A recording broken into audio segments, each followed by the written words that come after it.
Hello everyone. This is the part 3 of the presentation on the topic IPv6, that is Internet Protocol version 6. Now in part 1 we discussed an introduction to IPv6 and the major features of the protocol.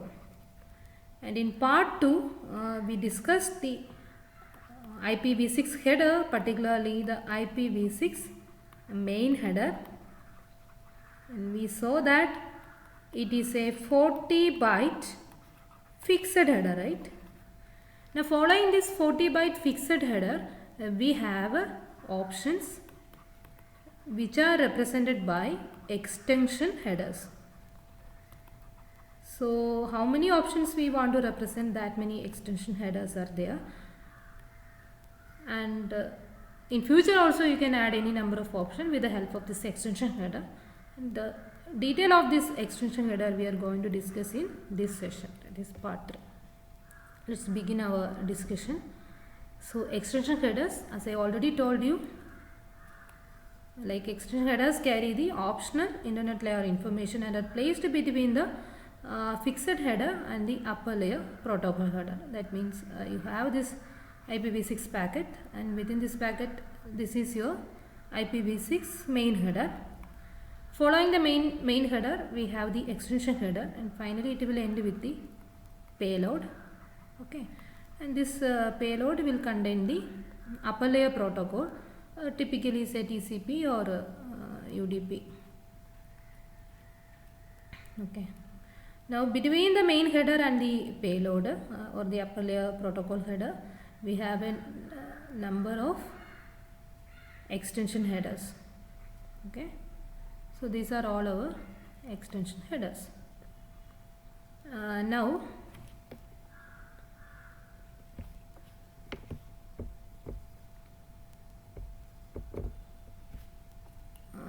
if you next point, the headers form a chain using the next header field.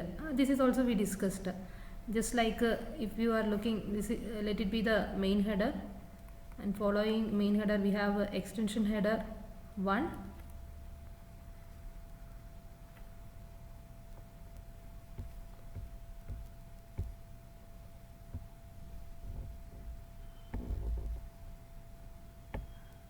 And then suppose we have a extension header 2, then say extension header 3, so like that, and finally it will end with the payload. Okay, now this main header, then extension header 1, extension header 2, this particular chain is maintained by means of the next header information. Now how this next header information is going to help us? So it is like this. If you are looking at the main header, the next header field of this main header will be containing the protocol number of extension header 1. Now this extension header 1 will be having the next header field that will contain the protocol number of extension header 2. Similarly, extension header 3 and so on. Now for the last extension header, say the end extension header, this will be containing the protocol number of the payload, that is TCP or UDP payload. So the next header field in the fixed header, that is nothing but our main header, indicates the type of the first extension header, followed by the next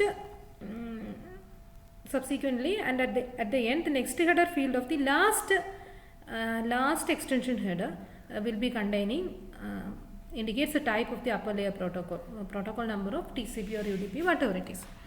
Now all these extension headers are a multiple of 8 octets. So that is how we are making it, and some extension headers require internal padding. That means if you arranged your extension header and you found that it is not a multiple of 8 octets, then what you can do is you can pad zeros to make it a multiple of 8 octets. So there are several extension headers identified, and new one may be identified in the future also. So that is the flexibility we are having here. Now the extension headers are to be examined and processed at the packet's destination only, except for the hop by hop option. So the word itself says that at every hop, that means at every intermediate router's header is getting examined, and most of the other extension headers we are examining at the destination only. Now if you are looking at hop by hop, it is the only one that can be even changed at the intermediate routers also. Now note that all the extension headers are optional and should appear at most once. That means you are not going to repeat an extension header again and again, but there is again an exception, that is a destination option header. This can repeat at different places, which may appear twice, that also at most 2 times. That is for a special purpose we are maintaining like that. Now if a node does not recognize a specific extension header, that means it is not able to recognize it, means that header is not proper, some error has occurred, then it should be discard the packet. That means there is no meaning of it, right? And send a parameter problem. And you know how these such error messages are communicated in a typical IPv4 network by means of the ICMP protocol. Now for IPv6 we have ICMP version 6, and within this ICMP version 6 the type 4 is indicating some problem with the extension header. So that this parameter problem means that some information in the header, some parameters in the header are erroneous, and that is reported to the sender by means of this ICMP, special ICMP error message. So the important extension headers are listed in the preferred order.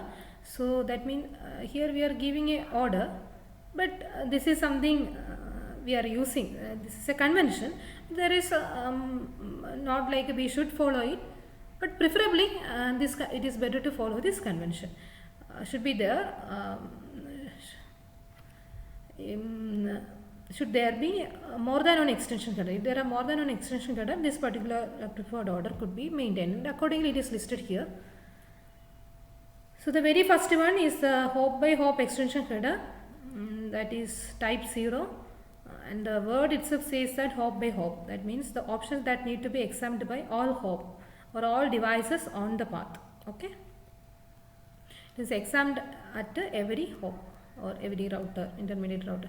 Now destination option. So word itself says that it is examined at the destination only, right? Option that need to be examined only by the destination of the packet. Now routing means routing is also something, this is equivalent to the source routing feature in IPv4. So to which path the particular IP packet is to be routed, that is set by the source itself. And this is also examined by the intermediate routers, but it is not getting modified by intermediate routers. But hop by hop option may be modified by intermediate routers also. That is what I explained in the previous slide. Now another one, fragmentation. So this is very important, because if we are looking at IPv4, this fragmentation is part of the main header, all the information. But see, I already told you this is it is somewhat an optional feature. Not everyone is going to do this fragmentation. So it is always better to keep this fragmentation as an optional header, optional information. So that is what is done in IPv6. So for fragmentation itself, we have a fragmentation optional header with the type 44. This type is actually the protocol number, okay.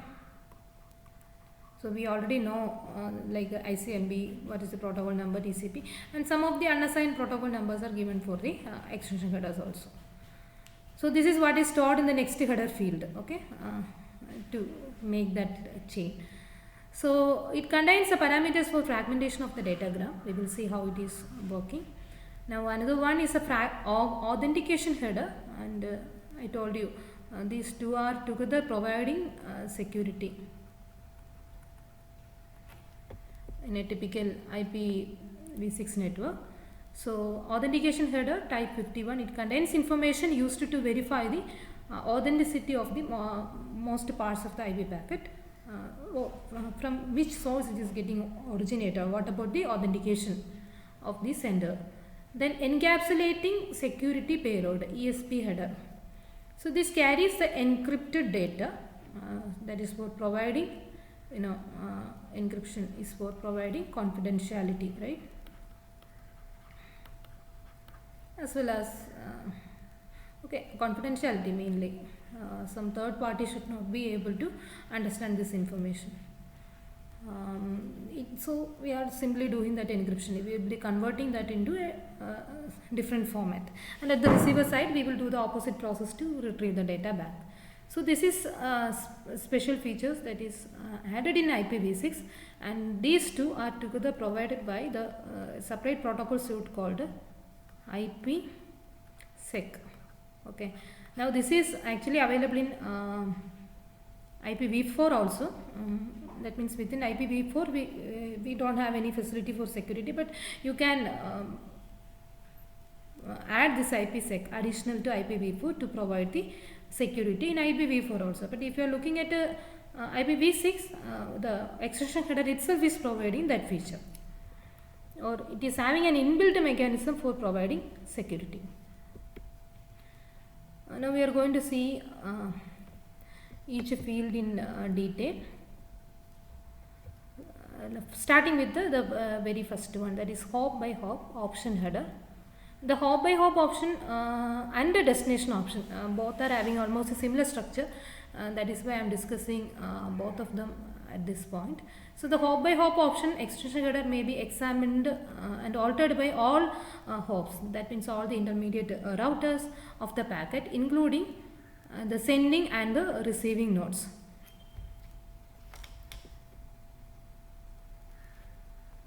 Now if you are looking at the destination option header, say that is examined only by the destination node. Here it is altered by everyone, including the altered by all nodes, including the sender and the receiver, but here it is modified only by the destination, examined only by the destination. Now the extension headers, whether it is hop by hop or a destination, whatever it is, the extension headers are both of them are at least 8 octets. That means 8 octet, 8 into 8, 64 bits. So that is fixed in both of them. We will see the structure. If more options are present than will fit in this space, that means we have a 8 octet fixed part.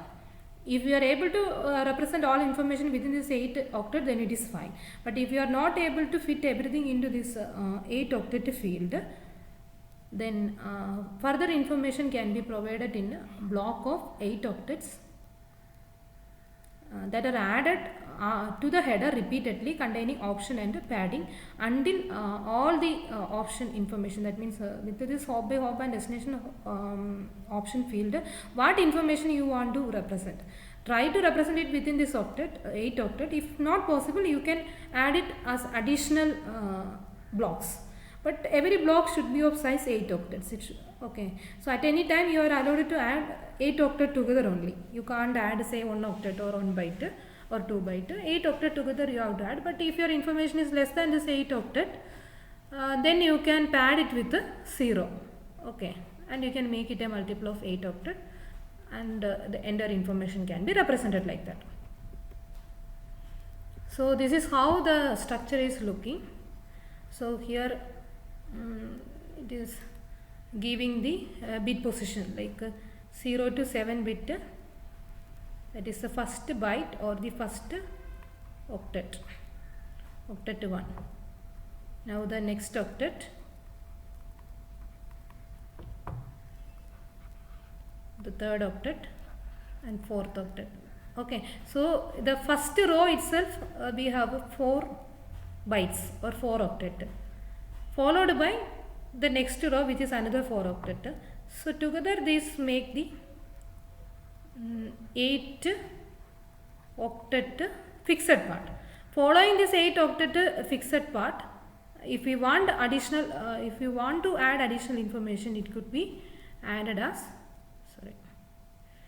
added as the option. Okay.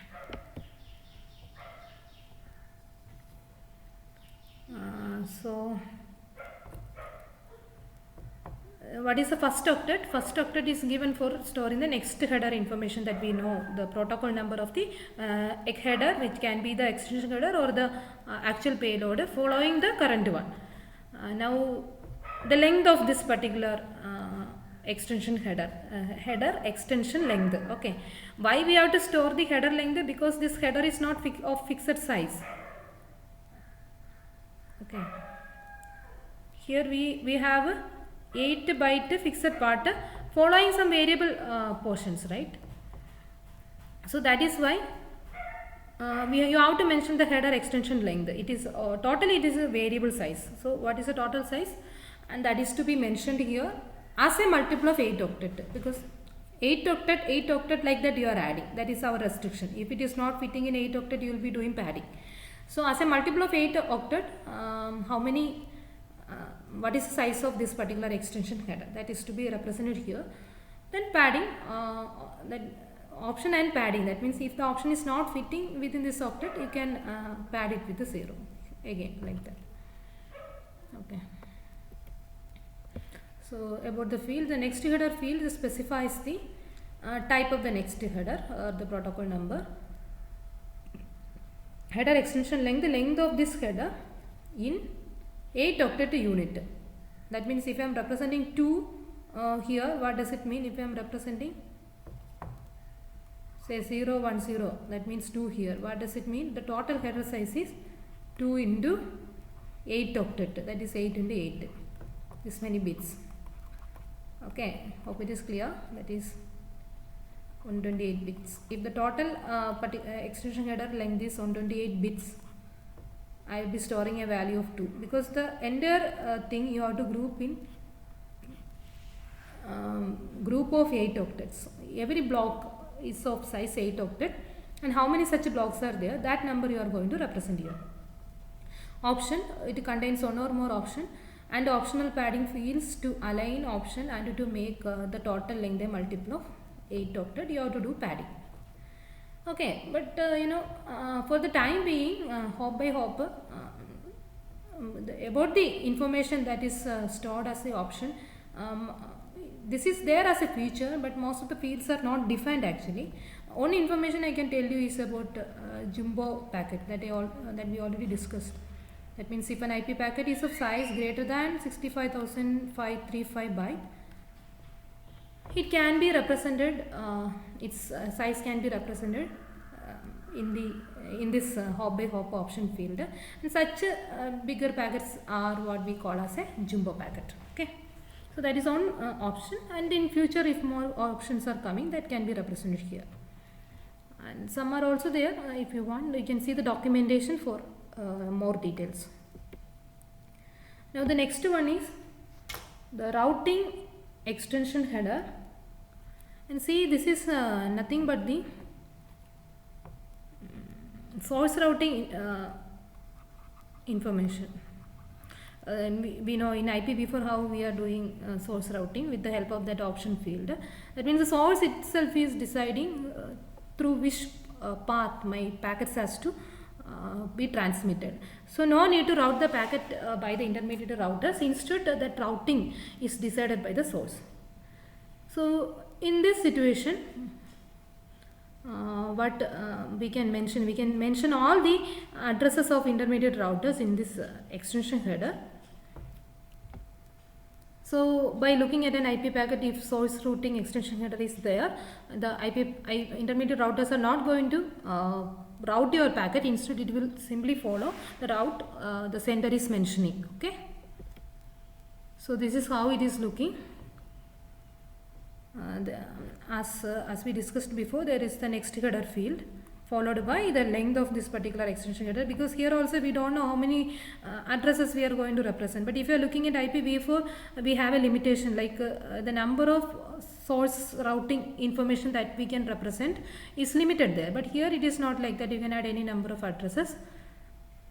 Accordingly, this length information you have to represent. And so routing type, as of now it is source routing. That itself we can classify like a strict loose routing, but in the future more routing options may come, so accordingly they are maintaining this field. Now another one is segment left. So at every intermediate routers, so initially the segment left will contain a value that is equivalent to the number of routers. For example, suppose from the source I am sending an information to the receiver, and the source is saying that I want to traverse this packet, say through intermediate 3 routers. Okay, so source wishes to meet this router, say this router and this router to send the information. And this count is what we are representing in the segment left. That means when I start sending the information from this point, it has to reach this router, then here, and finally it will be coming here. So the number of segments left in this context is, when I start from this point, it is 4. 4 more segments are left to reach the destination. That is the meaning. Now whenever it is reached at a particular router, this segment left value will be decremented. Okay, and finally when you reach the destination, it is correctly delivered to the destination. So why such a field is maintained? You have to look at the working of this routing extension header in detail, then you will understand more significance about this segment left field. So as of now you understand like this, how many how many different addresses are stored in this particular option, and that count is represented here, and at every router it is getting decremented also. Okay. So this is used to direct a packet to one or more intermediate nodes before being sent to its destination. At the source itself we are determining the path. The header is at least 8 octets, just like the previous extension header. Here also we have the restriction. It should be of 8 byte fixed part. If more type specific data are needed, then it will fit in 4 octet blocks of the header is of size at least 8 octets. Out of that 8 octet, the first 4 octet is contained in the header information. The next 4 octet is supposed to contain the routing information, the address of all the intermediate routers. Now the addresses are not going to fit in this 4 octet field. Then we can add further addresses by blocks of 8 octets, just to make it a multiple of 8. Again, if not fit, padding can be done. So until all this specific data is padded. You know, we are talking about IP basis. A single address itself is of size 128 bit or 16 byte. So accordingly, some 2 rows has to be added to represent a single address. So definitely it will be extending, and accordingly the total length will be represented here. Now about the remaining fields that we discussed, the header. Next header field, it indicates the type of the next header, that is a protocol number, length, the length as a multiple of 8 octet. The routing type, it is a value because it is 8-bit field, right? So 0 to 255 as assigned by IANA. As of now, the normal source routing, but in future more things can come. Segment left, the number of nodes this packet still has to visit before reaching the final destination. As of now you understand like that. So in this example it is 4 when we are originating from this point. Here it will be 3. So at every point segment left is saying how many more routers or nodes has to be visited to reach the final destination. Now type specific data, data that belongs to this type of router. So that is nothing but the actual addresses of the routers through which the data is to be propagated. So with this we will wind up. Actually we have 2 more extension headers, that is fragmentation extension header and the security, that is authentication and encapsulating security payload extension header, that we will see in the next part. Okay, thank you.